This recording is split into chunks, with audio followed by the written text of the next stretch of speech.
What's up, guys, and welcome back. Yesterday, Carlsen faced Nepomniachi again in the Global Chess League.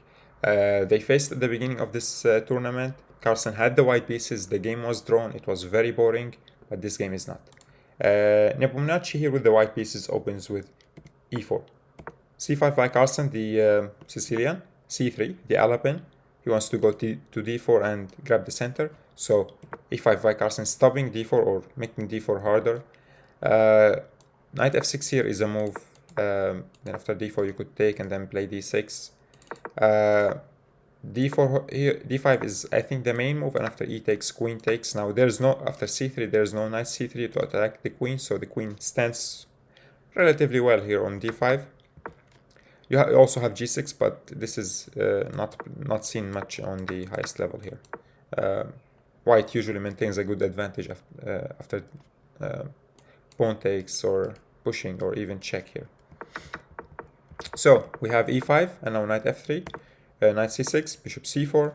This is similar to the Spanish game, or sorry, the Italian game.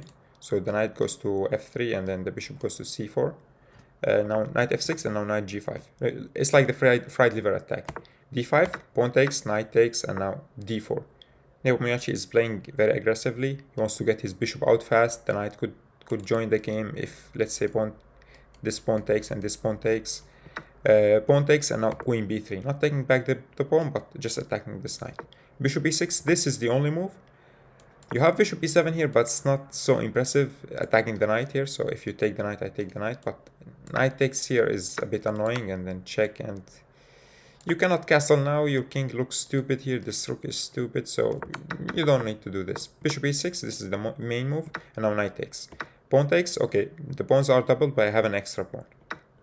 Now queen b7. Nepo gets back his pawn. Rook c8 defending the knight, and now castles. Queen d7 offering a queen trade, and queen d takes is the best move on the engine, but Nepo goes back, which is fine. Bishop e7, bishop goes to b3, castles, and now queen d3. The bishop dropped back, so yeah, moving out of the way of the rook, and now making also space for the queen to retreat to the king's side. Now knight a5 and now bishop goes to d1. We could say that black won the opening battle here. I mean, all of these pieces are on the first rank. Black has very good piece placement, especially after rook fd8. Black is much more active. Bishop f3, now pawn takes, knight takes, knight takes. Now you have to take the queen here first. Your queen is hanging, so queen takes, rook takes, pawn takes, rook takes, and now bishop b2. So Nepomniachi says, okay, you have an extra pawn here, but I have the bishop there and you have double pawns. So rook c5 defending this pawn, and now rook a d1, grabbing the open file. So after rook takes, white has the open file. Knight c4, bishop c3. So black in this position has an extra pawn. It's doubled, but it's an extra pawn. And black would love to trade one of the bishops down, because white's main asset here is the bishop pair. So knight c4. Now, okay, forget about the back rank, but just to show you, knight takes. Okay, there's checkmate, but let's say something like this. Okay, we have opposite colored bishops, but there are still rooks on the board, so there are still winning chances here for black, and there's an extra pawn. So you don't have the bishop pair anymore, and you're just down a pawn. You don't want to enter this position. So rook takes, now knight c4, bishop c3, and now e4 by Carlsen. This is a nice move. Now e4, if you take this pawn, so Carlsen uses tactics here. Bishop takes, I go knight d6, attacking your knight, attacking your rook. The only move here is bishop b4 to attack the rook, but I take your bishop, and after bishop takes, I play bishop takes on c5. And I'm attacking f2 now. I have two pieces for the rook. Black is to be preferred here.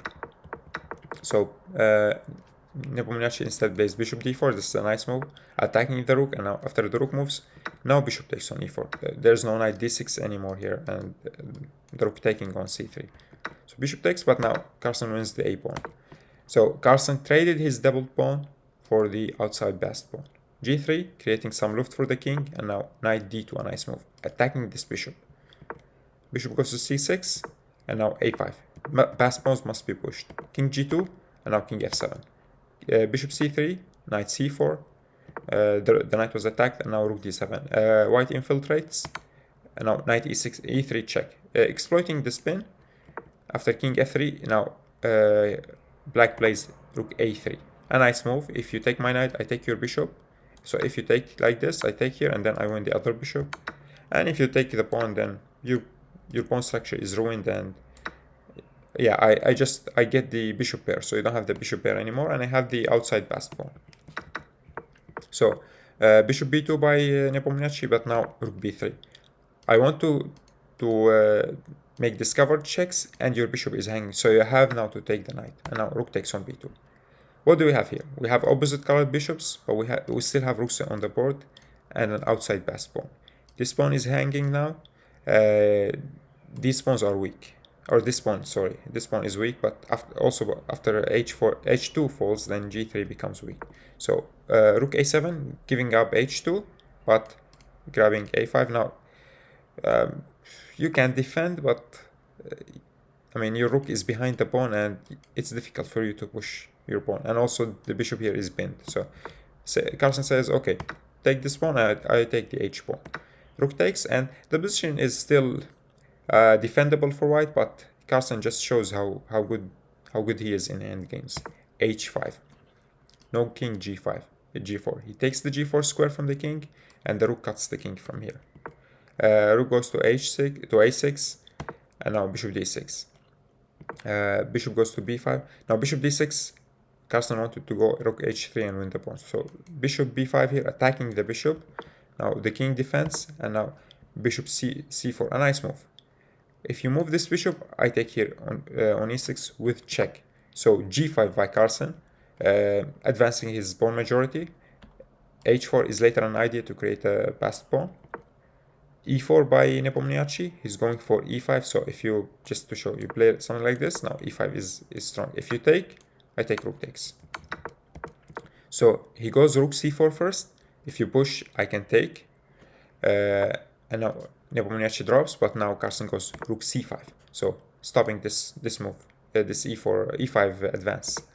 King e3, and now h4, creating a passed pawn. Pawn takes, and now rook check. King f6, and now rook goes to h7 to stop the pawn. But now h3 by Carlsen, a nice move. If you take here, check, and you lose your rook. And next I'm just going h2, and I have just a passed pawn that is protected, and that's one square away from queenie. So king goes to d4, and now rook goes to c2, attacking the bishop. So Carlsen moves his rook with tempo, and he's ready to push h2. Here Nepomniachi plays an interesting move. Bishop takes on e6. Now this move looks a bit weird. I mean, isn't this a free bishop? Yes, it's a free bishop, but now if you take, I take rook takes on h3. Right. Yeah, here. If you take, I take on h3, and now the rook and the pawn are just enough to draw the game. So a bishop and the rook cannot checkmate. So in this position, you just lost your only advantage, or your only asset, which was the a pawn, the h pawn. So Carlsen played a good move here. He played bishop e5 check. This is a very important check. Now he could advance this pawn, but then I go bishop g4 and then bishop f3, and this king is close. I mean, this pawn could be pushed anytime. This king could come back to defend. Carlsen first plays bishop e5, after the king goes up. Now rook check. Now this pawn is blockaded. This king is cut away from the action, and now he plays h2. The bishop moves back, and now the bishop wants to go here to stop the pawn. So rook f2, stopping bishop f3. Rook goes to h3, and now king g4. Bishop f3, thinking, okay, I will take your pawn if you push it, but now rook takes on f3. Rook takes, and now black wins. Nepomniachi plays rook f5 here, and he grabs the bishop now. He tries to defend this position. It's completely lost.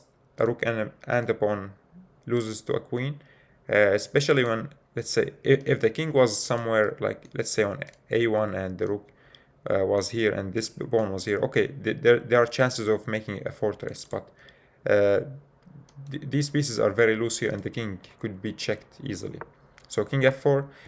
I'll go through the rest a bit fast to show you how good Carlsen is at end games, and his technique is just fabulous.